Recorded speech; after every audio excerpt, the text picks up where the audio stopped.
نبی صلی اللہ علیہ وسلم نے فرمایا کہ مومن کے پاس ایک خوبصورت لباس اور انتہائی عمدہ خوشبو والا ایک آدمی آتا ہے اور اس سے کہتا ہے تمہیں خوشخبری مبارک، یہ وہی دن ہے جس کا تم سے وعدہ کیا جاتا تھا۔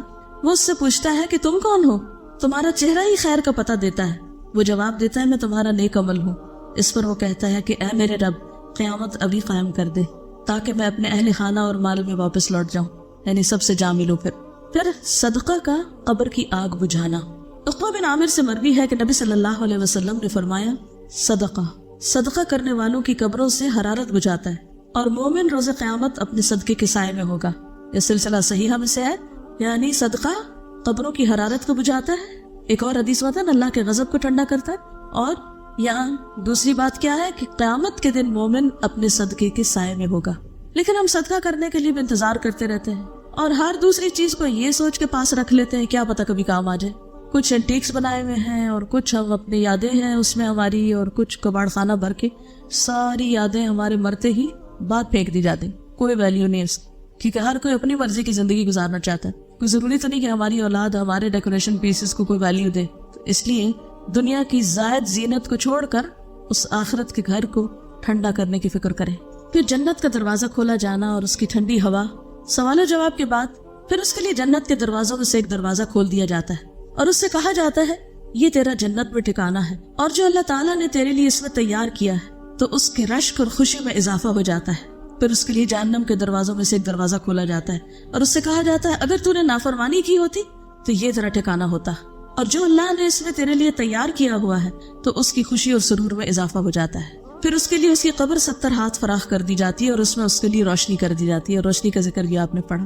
پھر روح کا سبز پرندوں میں ڈالا جانا، یعنی جو شہداء کی روح ہے خاص طور پر، اس کے بعد جسم کو اسی طرح لوٹا دیا جاتا ہے جیسا کہ وہ اس سے شروع ہوا تھا، اور اس کی روح کو اچھی روح میں کر دیا جاتا ہے، اور وہ ایک پرندہ ہے جو جنت کے درخت سے کھاتا ہے۔ رسول اللہ صلی اللہ علیہ وسلم نے فرمایا شہداء جنت کے دروازے پر موجود ایک نہر کے کنارے پر سبز رنگ کے خیمے میں رہتے ہیں جہاں صبح و شام جنت سے ان کے پاس رزق پہنچتا ہے۔ ابھی تو یہ فاصلے بہت بڑے لگتے ہیں، جسم یہاں ہے، روح وہاں ہے، رزق یہاں پہنچ رہا ہے، وہاں بھی وہ اڑ رہے ہیں، یہ سب کیا ہے؟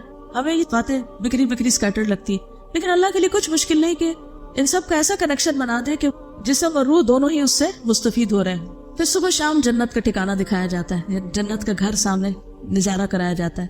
ہمارے ملک میں تو ایسا نہیں، لیکن کینیڈا میں ایسا ہوتا ہے کہ جب آپ کو کوئی گھر خریدنا ہوتا ہے، آپ پراپرٹی ڈیلر کے پاس جاتے ہیں، ریئل اسٹیٹ کے پاس، تو وہ آپ کو انٹرنیٹ پہ گھروں کے لنک دے دیتے ہیں کہ کس رینج میں آپ کو خریدنا ہے۔ پھر آپ ان کو پورا اس کے اندر 3D کی شکل میں مختلف تصویروں کے ساتھ اس کو پورا اندر سے وزٹ کر لیتے۔ پھر اس کے بعد یہ کہ سارے مل بیٹھتے ہیں، پھر دیکھتے ہیں اچھا ونڈوز ایسی ہیں، انٹرنس ایسی ہے، فلور ایسا ہے، چھت ایسا ہے، باہر ایسا ہے، ادھر ایسا ہے، ہر ایک چیز اس میں اس اسکرین اس ونڈو کے تھرو سب دیکھی جا رہی ہوتی، اور وہ دنیا کے کسی بھی حصے میں بیٹھ کے آپ دیکھ سکتے ہیں۔ یہ اگر انسانوں نے دنیا میں اپنے گھروں کے لیے سسٹم کر رکھا ہے کہ اس گھر کو خریدنے سے پہلے آپ اس میں گھوم پھر کے دیکھ لیں، کیونکہ سائٹ پہ جانا تو مشکل ہوتا ہے، بعض اوقات سبھی مصروف ہیں، یا دور دور فاصلے ہوتے ہیں، یا آپ کو ایک سٹی سے دوسری میں موو ہونا ہے اور آپ رینٹ پہ لے رہے ہیں گھر، تو بھی آپ دیکھنا چاہتے ہیں، تو آپ اسکرین پہ سب کچھ دیکھ سکتے ہیں کہ آپ کہاں جانے والے ہیں۔ تو یہاں بھی آپ دیکھیے کہ مرنے کے بعد قبر میں آخری گھر جو ہے جنت کا گھر، اس کی بھی سیر کرائی جاتی ہے کہ یہ ہے تمہارا گھر۔ اسی لیے قیامت کے دن جب جنت میں جائیں گے تو آتا نا کہ عرفہا لہم، وہ جنت جس کی اللہ نے ان کو پہلے سے پہچان کرا دی، ان کو پتا ہے کہ وہ ان کا گھر کون سا ہے۔ رسول اللہ صلی اللہ علیہ وسلم نے فرمایا جب تم میں سے کوئی آدمی مر جاتا ہے تو صبح شام اس کا ٹھکانہ اس پر پیش کیا جاتا ہے، اگر وہ جنت والوں میں سے ہے تو جنت والوں کا مقام، اور اگر دوزخ والوں میں سے ہوتا ہے تو دوزخ والوں کا مقام اسے دکھا دیا جاتا ہے، اور اس سے کہا جاتا ہے کہ یہ تیرا ٹھکانہ ہے جب تک کہ اللہ تعالیٰ قیامت کے دن تجھے اٹھا کر اس جگہ نہ پہنچا دے۔ اب آپ دیکھیے کہ قیامت کے دن اس میں جانا ہے، لیکن پھر بھی قیامت کے دن کا اٹھنا اور حساب کتاب اور پل صراط پار کرنا یہ اپنی جگہ ہے، چاہے پتہ بھی ہو کہ آگے جنت ہے۔ یہ بالکل ایسے ہی جیسے آپ اگر کسی دوسرے ملک میں جا کے رہنا چاہتے ہیں اور یہاں سے آپ نے گھر ور دیکھ لیا، سب کچھ کر لیا، پیمنٹ بھی ہو گئی، آپ کے نام بھی ہو گیا، سب ہو گیا، لیکن اس ملک تک پہنچنے کے لیے آپ کو جہاز پر بھی بیٹھنا ہے، اور اس سے پہلے آپ کو ایئرپورٹ پہ بھی جانا ہے، اور وہاں آپ کی اسکریننگ بھی ہونی ہے، اور وہاں آپ کا سامان تولا بھی جانا ہے، وہاں آپ سے امیگریشن نے کویسچن بھی کرنے ہیں کہ آپ جا کہاں رہے ہیں، اور پھر جہاں اتریں گے وہاں بھی پوچھا جائے گا کہ کہاں آئے، کیوں آئے۔ یہ پروسیس اپنی جگہ چلنا ہے، کیونکہ بعض لوگ کہتے ہیں کہ یہ کیسے، قبر میں اگر جنت جہنم دیکھ لی یہی حساب ہو گیا تو پھر یوم الحساب کی کیا ضرورت ہے۔ تو وہ پروسیس ہے ایک جس کے بغیر کوئی بھی آگے نہیں پہنچ سکتا، چاہے وہ پہلے سے ہی سب دیکھ لے۔ پھر اپنا ٹھکانہ دیکھ کر مومن اللہ کا شکر کرے گا۔ مسند احمد میں ہے، ہر جنتی کو جہنم میں اس کا ٹھکانہ دکھایا جاتا ہے اور وہ کہتا ہے کہ اگر اللہ نے مجھے ہدایت نہ دی ہوتی تو میں یہاں ہوتا، اور پھر وہ اس پر شکر کرتا ہے۔ یعنی جنت کا گھر دیکھ کر اور پھر جہنم میں بھی اس کا مقام دکھا دیا جاتا ہے کہ اگر تم وہاں نہ جاتے تو یہاں آنا تھا تمہیں، تو اس سے شکر کرتا ہے کہ اللہ نے اس سے بچا لیا۔ پھر جنت کا کھانا، ایک انصاری صحابی سے مرغی ہے، مسند احمد کی روایت ہے کہ ایک مرتبہ ہم لوگ رسول اللہ صلی اللہ علیہ وسلم کے ہمراہ ایک انصاری کے جنازے میں نکلے۔ میں اس وقت نوعمر تھا اور اپنے والد کے ساتھ تھا۔ رسول اللہ صلی اللہ علیہ وسلم قبر کے کنارے بیٹھ گئے اور قبر کھودنے والے کو تلقین کرنے لگے کہ سر کی جانب سے اسے کشادہ کرو اور پاؤں کی جانب سے اسے کشادہ کرو، اس کے لیے جنت میں بہت سے خوشے ہیں۔ یعنی شہداء کو تو رزق ملتا ہی، کچھ لوگ جو مرتے ہیں وہ شہیدوں کی جیسی موت مرتے ہیں یا ان کو بھی شہادت کی خوشخبری دی جاتی تو سکتا ان کے لیے بھی رزق آتا ہو۔ یہ غیب کی بات ہے نا، ہمارا غیب پر ایمان ہے، اللہ کے نبی نے بتایا ایسا ہی ہوگا۔ ایک روز میں ایک پروگرام دیکھ رہی تھی تو اس میں ایک گول کن اپنے تجربے بتا رہا تھا، یہ جب وہ قبر کھودتے ہیں تو کیا ہوتا ہے، تو اسے بتا رہا تھا کہ کچھ قبریں ہم کھودنے لگتے ہیں اور ہم تھوڑی سی کھودتے ہیں تو وہ جگہ کھلی کھلی ملنے لگتی ہے، ہم پاؤں کی طرف سے کھولتے ہیں تو کھل جاتی ہے، یعنی جگہ کھلتی جاتی، اور کچھ لوگوں کے لیے ہم کھودتے جاتے قبر کھلی نہیں ہو پاتی۔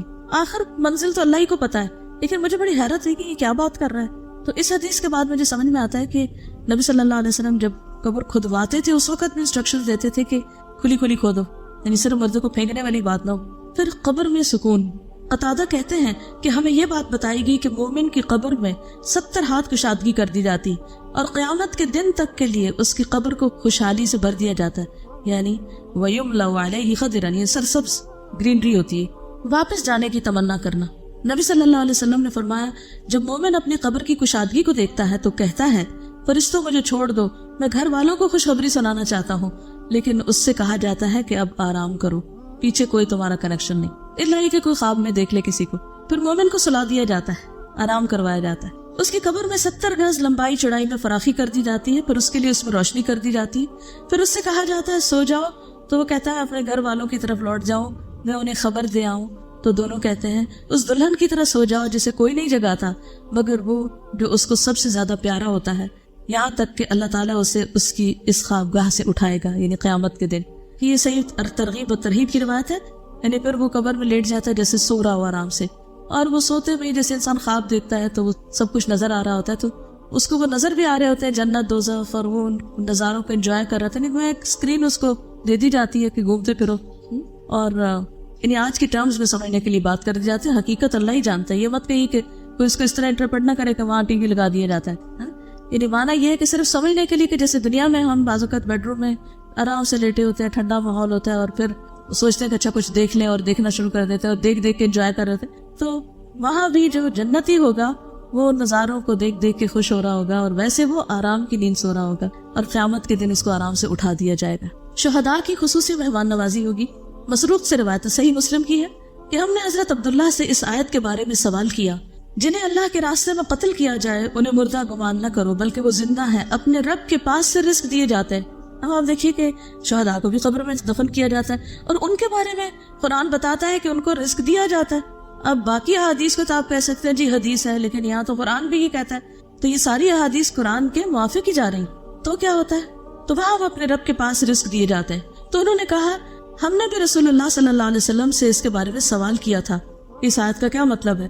تو آپ نے فرمایا ان کی روحیں سرسبز پرندوں کے جوف یعنی پیٹ میں ہوتی ہیں، ان کے لیے ایسے قندیلیں ہیں، ایسے شینڈلیئرز ہیں جو عرش کے ساتھ لٹکی ہوئی ہیں، اور وہ روحیں جنت میں گھومتی پھرتی رہتی، جہاں چاہے انہیں قندیلوں میں واپس آ جاتی۔ ان کا رب ان کی طرف مطلع ہو کر فرماتا ہے توجہ کر کے، کیا تمہیں کسی چیز کی خواہش ہے، کچھ چاہیے؟ وہ عرض کرتے ہیں ہم کس چیز کی خواہش کریں، حالانکہ ہم جہاں چاہتے ہیں جنت میں پھرتے ہیں، یعنی ہم جہاں جہاں چاہتے ہیں گھومتے پھرتے ہیں۔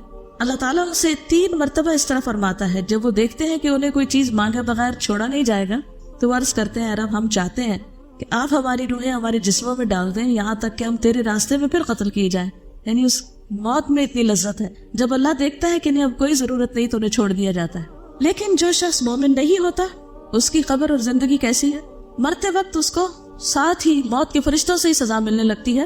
وَأَمَّا إِن كَانَ مِنَ الْمُكَذِّبِينَ الضَّالِّينَ، اب مکذبین بھی اور ضالین بھی ہیں، یہ دونوں بیک وقت بھی ہو سکتے ہیں اور خالی ضالین بھی ہو سکتے ہیں، پتہ ہی نہیں کرنا کیا ہے۔ ونزل من حمیم وتصلیۃ جحیم، سورۃ الواقعہ 92 سے 94۔ اگر وہ جھٹلانے والے گمراہوں سے ہوگا تو کھولتا پانی اس کی مہمانی ہوگی اور وہ دوزخ میں دھکیل دیا جائے گا۔ سورۃ النحل 28-29 میں فرمایا الذین تتوفاہم الملائکۃ ظالمی انفسہم فالقوا السلم ما كنا نعمل من سوء بلى ان اللہ علیم بما تعملون فادخلوا ابواب جہنم خالدین فیہا فلبئس مثوى المتکبرین۔ وہ لوگ جو اپنے آپ پر ظلم کر رہے ہوتے ہیں دنیا میں، جب فرشتے ان کی روح قبض کرتے ہیں، یہ کرنے کے لیے آتے ہیں تو ہتھیار ڈال دیتے ہیں، ہینڈز اپ، ہم کوئی برے کام تو نہیں کر رہے تھے، جھوٹ بولنا شروع کر دیتے، ہم تو کوئی غلط کام نہیں کر رہے تھے، دنیا میں بھی یہی دھوکہ، ہم تو کوئی غلط نہیں کر رہے، ہم تو ٹھیک ہی کر رہے ہیں، تعویلیں دے دے کے ہم سب اپنے کانشیس یا ضمیر کو سلائے رکھتے ہیں۔ فرشتے کہیں گے کیوں نہیں کر رہے تھے جو کچھ تم کر رہے تھے، اللہ یقیناً اسے خوب جانتا ہے، اب جہنم کے دروازوں سے اس میں داخل ہو جاؤ، تم ہمیشہ اس میں رہو گے، غرض تکبر کرنے والوں کا ٹھکانہ بہت برا ہے۔ سورۃ الانفال 50 میں فرمایا وَلَوْ تَرَىٰ إِذْ يَتَوَفَّى الَّذِينَ كَفَرُوا الْمَلَائِكَةُ يَضْرِبُونَ وُجُوهَهُمْ وَأَدْبَارَهُمْ وَذُوقُوا عَذَابَ الْحَرِيقِ۔ کاش آپ اس حالت کو دیکھتے جب فرشتے ان مقتول کافروں کی روحیں قبض کر رہے تھے تو ان کے چہرے اور ان کی پشتوں پہ ضربے لگاتے تھے اور کہتے تھے اب جلانے والے عذاب کا مزہ چکھو۔ کبھی کسی نے دیکھا مار پڑتے مردے کو؟ ہمیں تو نظر نہیں آتی، یہ قرآن کہتا ہے کہ جان لیتے وقت بھی ان کو مار پڑ رہی ہوتی۔ پھر کافر کی موت کا منظر مسند احمد میں آتا ہے، جب کوئی کافر شخص دنیا سے رخصتی اور سفر آخرت پہ جانے کے قریب ہوتا ہے تو اس کے پاس آسمان سے سیاہ چہروں والے فرشتے اتر کر آتے ہیں جن کے پاس ٹاٹ ہوتے ہیں، بوریاں، وہ تاحت نگاہ بیٹھ جاتے ہیں، پھر ملک الموت ان کے سرانے آ کے بیٹھ جاتا ہے اور اس سے کہتے ہیں کہ اے نفس خبیثہ، اللہ کی ناراضگی اور غصے کی طرف چل۔ یہ سن کر اس کے جسم میں روح دوڑنے لگتی ہے، یعنی ادھر ادھر چھپتی ہے، اور ملک الموت اسے جسم سے اس طرح کھینچتے ہیں جیسے گیلی اون سے سیخ کھینچی جاتی ہے، کباب والی سیخ ہوتی ہے نا، اون اگر اس کے اندر ڈال دی جائے تو نکالنا اس کو مشکل ہوتا ہے، چپک جاتی ہے اور اسے پکڑ لیتے ہیں۔ فرشتے ایک پلک جھپکنے کی مقدار بھی اسے ان کے ہاتھ میں نہیں چھوڑتے اور اسے ٹاٹ میں لپیٹ لیتے ہیں۔ اس موقع پر کافر اللہ کی ملاقات کو پسند نہیں کرتا۔ رسول اللہ صلی اللہ علیہ وسلم نے فرمایا جب کافر کی موت کا وقت قریب آتا ہے تو اللہ کے عذاب اور اس کی سزا کی بشارت دی جاتی، اس وقت کوئی چیز اس کے دل میں اس سے زیادہ ناگوار نہیں ہوتی جو اس کے آگے ہوتی۔ اب مجھے اللہ کے سامنے کھڑے ہونا ہے۔ وہ اللہ سے جا ملنے کو ناپسند کرنے لگتا ہے، بس اللہ بھی اس سے ملنے کو ناپسند کرتا ہے۔ اب دیکھیے دنیا میں کچھ لوگ اللہ کی بات نہیں سننا چاہتے، موت کے وقت اللہ سے ملنا نہیں چاہتے، قیامت کے دن اللہ کے سامنے کھڑا نہیں ہونا چاہتے، تو آخری انجام کیا ہوگا؟ ہاں کہ اللہ تعالیٰ اپنا دیدار ان سے کیوں کروائے جب انہیں کوئی شوق اور دلچسپی نہیں تھی، اور یوں وہ ہمیشہ کے لیے حسرتوں میں گم ہو جائیں گے۔ پھر مسلسل عذاب کی خبر دینا، اگر وہ گناہگار آدمی ہو تو فرشتے کہتے ہیں اے خبیث روح جو خبیث جسم سے نکل رہی، نکل، اخرجی، قابل مذمت ہو کر نکل، ذمیمتن وابشری بحمیم وغساق، اور کھولتے پانی اور کانٹے دار کھانے کی خوشخبری قبول کر، وآخر من شکلہ ازواج، اور اس قسم کے دیگر انواع و اقسام کے عذاب کی خبر وہ بھی قبول کر۔ یہ اس کے سامنے جملے بار بار دہرائے جاتے ہیں یہاں تک کہ اس کی روح نکل جاتی۔ دیکھیے ایک تو روح نکلنے کی تکلیف اور رگ رگ سے نکلنے کی درد، اور اوپر سے ڈانٹیں، جسے بچے کو چوٹ لگے اور ادھر اس کی ماں اور ڈانٹنا شروع کر دے تو وہ دکھ پہ دکھ بڑھ جاتا ہے۔ پھر انتہائی بدبودار ٹھکانہ، نبی صلی اللہ علیہ وسلم نے فرمایا کافر کی روح جب نکلتی ہے، ہم بات کہتے ہیں کہ آپ نے اس کی بدبو اور فرشتوں کے لعنت کرنے کا ذکر کیا تو آسمان والے کہتے ہیں کہ خبیث روح زمین کی طرف سے آئی ہے، پھر اسے کہا جاتا ہے کہ تم اسے آخری وقت تک کے لیے سجین کی طرف لے چلو۔ ابو ہریرہ فرماتے ہیں کہ رسول اللہ صلی اللہ علیہ وسلم نے اپنی چادر اپنی ناک مبارک پر اس طرح لگا لی، یعنی کافر کی بو کو ظاہر کرنے کے لیے، کہ سب نے اس کو یعنی دیکھ کے بھی اس کی شدت کو محسوس کیا، یعنی ناقابل برداشت ہو۔ کچھ بسمال ہوتی ہے نا تھوڑی بہت، اور کچھ ہوتی ہے کہ آپ برداشت نہیں کر سکتے تو پھر اپنا ناک ڈھانپ لیتے ہیں۔ فرشتے اسے ٹانٹ میں لپیٹ لیتے ہیں، ایک اور روایت میں آتا ہے، اور اس سے ایسی بدبو آتی ہے یعنی روح سے بھی جو کسی بھی مردار کی سب سے زیادہ بو زمین پہ ہو سکتی، یعنی زمین پر کسی مردار کی بدترین بو جو ہوتی ہے وہ اس کی روح سے بھی نکل رہی ہوتی ہے۔ پھر آسمان کے دروازے نہیں کھولے جاتے، کافر کی روح کو آسمان کی طرف لے جایا جاتا ہے، وہاں کا دروازہ نہیں کھولا جاتا، وہاں کے فرشتے پوچھتے ہیں یہ کون ہے؟ کہا جاتا ہے فلاں شخص ہے، وہ کہتے ہیں کوئی مرحبا نہیں، کوئی مرحبا نہیں، لا مرحبا بالنفس الخبیثہ، اس ناپاک نفس کے لیے جو ناپاک بدن میں تھا، لوٹ جا برائی کے ساتھ، ارجعی ذمیمتن، تیرے لیے آسمان کے دروازے نہیں کھلیں گے۔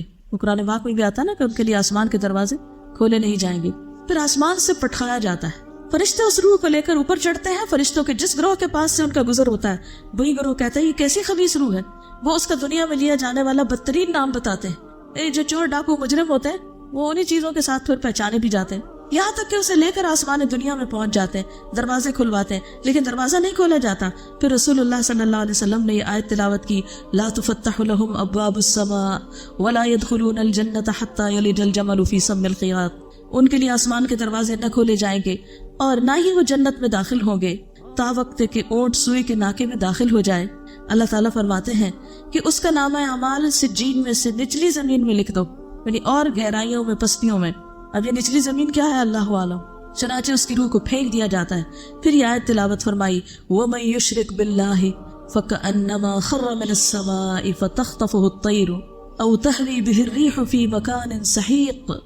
جو اللہ کے ساتھ شرک کرتا ہے وہ ایسے ہے جیسے آسمان سے گر پڑا پھر اسے پرندے اچک لیں یا ہوا اسے دور دراز کی جگہ میں لے جا پھینکے.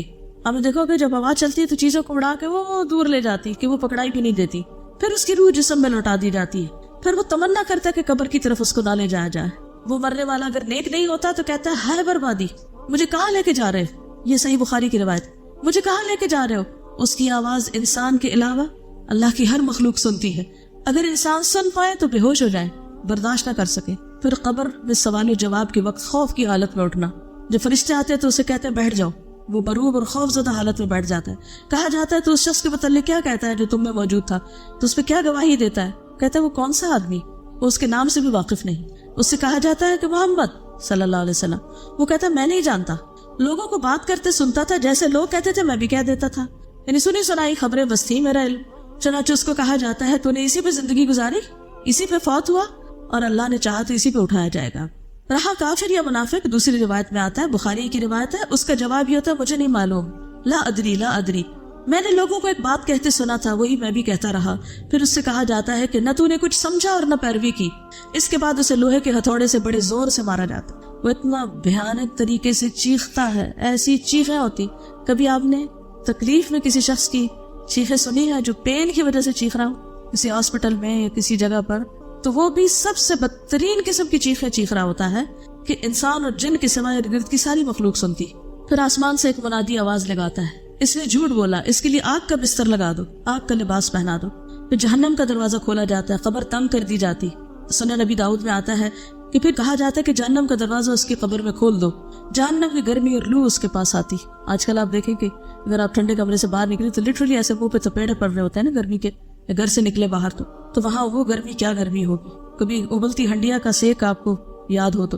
اور اس کی قبر اس قدر تنگ کر دی جاتی ہے کہ اس کی پسلیاں ایک دوسرے میں پیوست ہو جاتی. پھر اس کے اعمال انتہائی قبیح شکل میں اس کے سامنے آتے ہیں. ایک آدمی گندے کپڑے پہن کے پاس آتا ہے جس سے بو آ رہی ہوتی اور اس سے کہتا ہے تجھے خوشخبری مبارک، یہ وہی دن ہے جس کا تجھ سے وعدہ کیا گیا تھا. وہ پوچھتا تو کون ہے؟ تیرے چہرے سے ہی شر کی خبر معلوم ہوتی. وہ جواب دیتا ہے میں تیرا گندا عمل ہوں. وہ کہتا ہے اے میرے رب قیامت نہ قائم کرنا. کوئی بھی گندے عمل، چاہے چوری ہو، چاہے زنا ہو، چاہے حرام حرکتیں ہو، کوئی بھی غلط کام، تو جس قسم کے بھی وہ غلط کام ہوں گے وہ سارے اس کی شکل میں پیوست کر دیے جائیں گے اور وہ عمل اس کے ساتھ رہے گا. پھر اس پر ایک اندھا بہرا فرشتہ مقرر کر دیا جاتا ہے. اس کے پاس ایک لوہے کا گرز ہوتا ہے جو اگر پہاڑ پہ دے مارے تو پہاڑ ریزہ ریزہ ہو جائے. وہ اس کو مارتا ہے. اس کی مار کی آواز سے مشرق و مغرب کے درمیان کی ہر چیز سن رہی ہوتی سوائے جن و انس کے، اور وہ مردہ بھی مٹی ہو جاتا ہے. پھر دوبارہ روح ڈالی جاتی، پھر مارا جاتا ہے، پھر مٹی ہوتا ہے، پھر اسی طرح پھر اسی طرح. پھر معیشت ضنکا. نبی صلی اللہ علیہ وسلم نے فرمایا کیا تم جانتے ہو کہ یہ آیت فَإِنَّ لَهُ مَعِيشَةً ضَنْكَا وَنَحْشُرُهُ يَوْمَ الْقِيَامَةِ أَعْمَى کس بارے میں نازل ہوئی ہے؟ کیا تمہیں معلوم ہے کہ تنگ حالی کیا ہے، تنگ زندگی کیا ہے؟ انہوں نے عرض کیا اللہ اور اس کے رسول ہی خوب جانتے ہیں. آپ نے فرمایا کافر کا اس کی قبر میں عذاب سے دوچار ہونا، اور اس ذات کی قسم جس کے ہاتھ میں میری جان ہے اس پر 99 سانپ مسلط کر دیے جاتے ہیں. کیا تم جانتے ہو وہ سانپ کیسا ہوتا ہے؟ وہ 70 سانپ اژدہے ہوتے ہیں، ہر اژدہا کے 7 سر ہوتے ہیں اور وہ اسے قیامت تک ڈستے اور نوچتے رہتے ہیں. پھر قبر میں کسی عمل کا موجود نہ ہونا، اور کافر کے پاس جب اس کے سرہانے سے آیا جاتا ہے تو وہاں کوئی عمل موجود نہیں ہوتا، کوئی حفاظت کرنے والا گارڈ نہیں ہوتا. پھر اس کی دائیں جانب سے آیا جاتا ہے، وہاں کوئی چیز موجود نہیں ہوتی. پھر بائیں جانب سے آیا جاتا ہے تو کوئی چیز موجود نہیں ہوتی. پھر اس کے دونوں پاؤں کی طرف سے آیا جاتا ہے تو وہاں کچھ نہیں ہوتا. پھر حسرت کے لیے جنت کا ٹھکانہ دکھایا جاتا ہے. رسول اللہ صلی اللہ علیہ وسلم نے فرمایا، مسند احمد کی روایت ہے، ہر جہنمی کو جنت میں اس کا متوقع ٹھکانہ دکھایا جاتا ہے. اور وہ تمنا کرتا ہے کاش مجھے بھی اللہ نے ہدایت سے سرفراز کیا ہوتا تو میں بھی یہاں ہوتا، اور وہ اس کے لیے باعث حسرت بن جاتا ہے، اور زیادہ دکھ ہوتا ہے کہ یہ مل سکتا تھا اور چانس مس ہو گیا۔ بعض اوقات ایسا ہوتا ہے نا کہ کوئی سودا مس کر جائے ہم، کوئی بزنس ڈیل اچھی سی ہونے والی ہو، تو پھر بعض لوگوں تو ہارٹ اٹیک ہو جاتا ہے کہ اتنا بڑا لاس ہو گیا، چانس مس ہو گیا، کوئی گاڑی چھوٹ جائے، جہاز چھوٹ جائے، کیا کیفیت ہوتی۔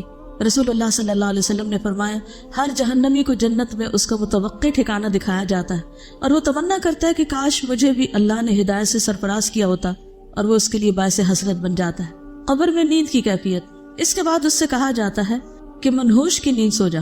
ابو حازم کہتے ہیں کہ میں نے ابو ہریرہ سے پوچھا کہ یہ منحوش سے کیا مراد ہے؟ انہوں نے کہا منحوش سے مراد وہ آدمی ہے جسے کیڑے مکوڑے، سانپ ڈستے اور نوچتے رہتے ہیں، تو اس کی نیند کیا نیند ہوگی؟ پھر اس پہ قبر تنگ کر دی جاتی۔ نبی صلی اللہ علیہ وسلم نے اپنی زندگی میں کچھ قبروں سے عذاب کی آوازیں بھی سنی تھی اور صحابہ کو بتایا بھی تھا۔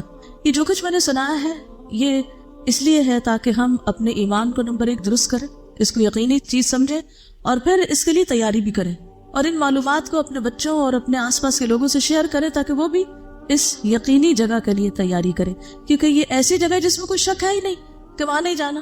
کہیں بھی جانے میں پروگرام تبدیل ہو سکتا ہے، وہاں کا پروگرام تو یقینی سیٹ کنفرمڈ ہے، جگہ بھی لکھی ہوئی ہے کہ کہاں جانا آپ نے۔ تو نبی صلی اللہ علیہ وسلم نے اپنی زندگی میں بھی عذاب قبر سنا تھا۔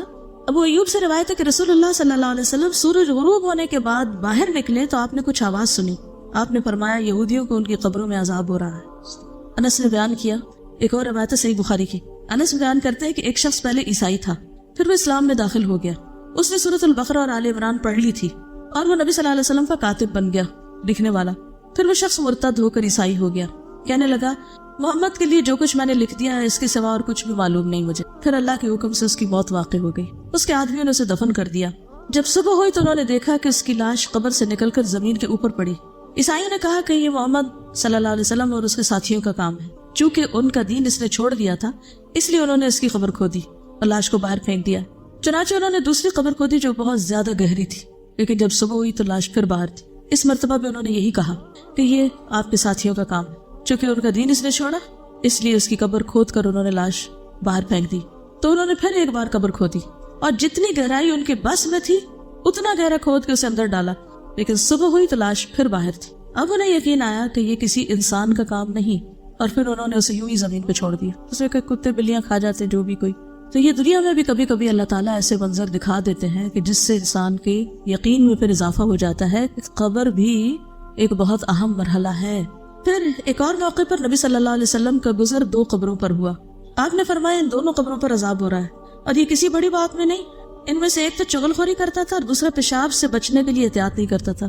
چغل خوری کیا ہوتی ہے کہ ایک جگہ کی خبریں دوسری جگہ پہنچانا اور لوگوں کو لڑانا، مخبریاں کر کے ادھر کی باتیں سن ادھر کی سن، اور پھر آگے دوسروں تک اس کو پہنچا کے کام خراب کرنا۔ اور دوسرا نجاست کا فکر نہیں کرتا، یعنی پیشاب کی چھینٹیں غذائے جسم پہ پڑے، کپڑوں پہ، نہ وضو نہ نماز، کیا حاصل۔ یہ بھی صحیح بخاری کی روایت تھی، یاد رکھیے۔ اب کئی لوگ کہتے ہیں نا قبر میں کہاں سے عذاب ہوتا ہے، تو اللہ کے رسول صلی اللہ علیہ وسلم خود بتا رہے ہیں، اور صحیح ترین روایت ہے، شک کی تو گنجائش ہی کوئی نہیں۔ ایک اور روایت میں آتا ہے، عبداللہ بن مسعود سے روایت ہے کہ رسول اللہ صلی اللہ علیہ وسلم نے فرمایا اللہ کے ایک بندے کے بارے میں حکم دیا گیا، اور یہ سلسلہ صحیحہ کی روایت ہے، اسے قبر میں 100 کوڑے لگائے جائیں، وہ تخفیف کا سوال کرتا اور دعا کرتا یہاں تک کہ ایک کوڑا باقی رہ گیا۔ جب یہ کوڑا اسے لگایا گیا تو اس کی قبر آگ سے بھر گئی۔ جب اس سزا کا اثر زائل ہوا اور اسے افاقہ ہوا تو اس نے فرشتوں سے پوچھا کہ کس بنا میں مجھے کوڑے مار رہے ہیں؟ انہوں نے کہا تم نے ایک نماز بغیر وضو کے پڑھی تھی، اور تم ایک مظلوم کے پاس سے گزرے تھے اور اس کی مدد نہیں کی تھی۔ یعنی بعض اوقات ایسا ہوتا ہے نا کہ کوئی شخص کسی مصیبت میں ہوتا ہے، کوئی مشکل میں ہوتا ہے، تو ہم کہتے ہیں کہ کوئی اور دیکھ لے، حالانکہ ہم اس وقت اس کی ضرورت پوری کر سکتے ہیں۔ عذاب قبر سے کچھ لوگ محفوظ بھی رہیں گے، اور ان میں سے نمبر 1 شہید ہے۔ شہید رسول اللہ صلی اللہ علیہ وسلم نے فرمایا اللہ تعالیٰ کے ہاں شہید کے لیے 6 خصلتیں۔ نمبر 1 اس کے خون کا پہلا قطرہ گرتے ہی اسے معاف کر دیا جاتا ہے۔ نمبر 2 جنت میں اس کا ٹھکانہ دکھایا جاتا ہے۔ نمبر 3 اسے ایمان کا حلہ پہنایا جاتا ہے۔ نمبر 4 اسے حور عین سے نکاح کیا جاتا ہے۔ نمبر 5 اسے عذاب قبر سے محفوظ کر دیا جاتا ہے۔ نمبر 6 اسے فضائے اکبر بڑی گھبراہٹ سے محفوظ کر دیا جاتا ہے، اور اس کے سر پر وقار کا تاج رکھا جاتا ہے جس کا ایک یاقوت دنیا و مافیہ سے بہتر ہوگا۔ پھر سورۃ الملک پڑھنا، نبی صلی اللہ علیہ وسلم نے فرمایا سورۃ تبارک قبر کے عذاب سے روکنے والی، اگر زبانی یاد کر لیتے زیادہ ہی اچھا ہے، پڑھتے پڑھتے اگر سو بھی جائیں تو کوئی نہیں، اللہ تعالیٰ قبول کرے۔ پھر پیٹ کے مرض سے فوت ہونے والا، جو شخص پیٹ کے مرض میں مبتلا ہو اسے قبر کا عذاب نہیں ہوگا، شہادت کی موت ہوتی ہے۔ نبی صلی اللہ علیہ وسلم نے فرمایا جو شخص اللہ کے راستے میں سرحدوں کی حفاظت کرتے ہوئے فوت ہو جائے اللہ اس کا اجر جاری رکھتا ہے یہاں تک کہ دوبارہ جی اٹھے اور وہ قبر کے عذاب سے محفوظ رہے گا۔ کتنی بڑی جزا ہے۔ پھر اسی طرح جو مسلمان جمعہ کے دن یا رات میں فوت ہو جائے اللہ اسے قبر کی آزمائش سے بچا لیتا ہے، لیکن ہم میں سے کس کو پتا کہ کب موت آنے۔ تمہارا انسان دعا تو کر سکتا ہے اچھے خاتمے۔